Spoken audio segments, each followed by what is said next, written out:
We wish you a Merry Christmas, we wish you a Merry Christmas, we wish you a Merry Christmas and a Happy New Year. Guten Tag.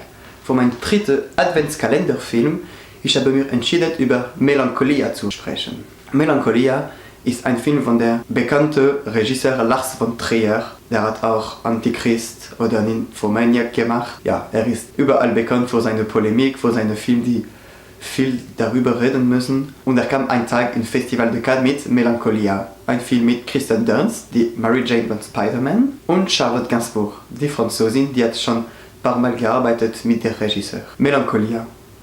Ein sehr langsamer Film, ein sehr ruhiger Film, aber trotzdem mit einer guten Nachricht hinten. Dieser Film ist geteilt in 2 Teile. Ein Teil über eine Hochzeitsfeier, ein Abend, wo alles schief läuft, wo alles dramatisch ist. Und es ist immer diese Eskalation, wo alles langsam fängt an und dann mit der Zeit ist das explodiert, ne, die Situation.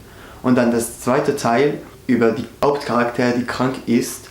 Und ein großer Stern ist da im Himmel. Und dieser Stern wird immer größer bis zu Ende. Dieser Film hat mich wirklich im Herz getroffen, weil ich habe nicht erwartet, dass so ein langsamer Film kann mir gefallen.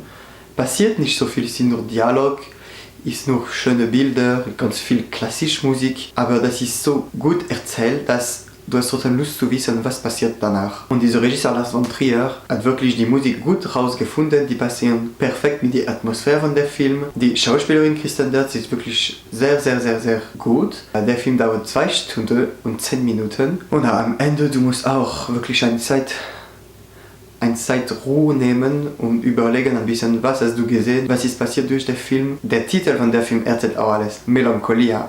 Das kann kein glücklicher Film sein, auf keinen Fall. So, wenn ihr möchtet einen dramatischen Film gucken wieder, ich empfehle euch Melancholia. Vielen Dank, dass ihr meine Kritik gesehen habt.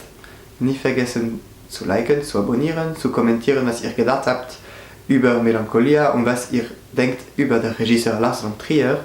Nie vergessen, Film zu gucken und bis morgen. We wish you a Merry Christmas, we wish you a Merry Christmas, we wish you a Merry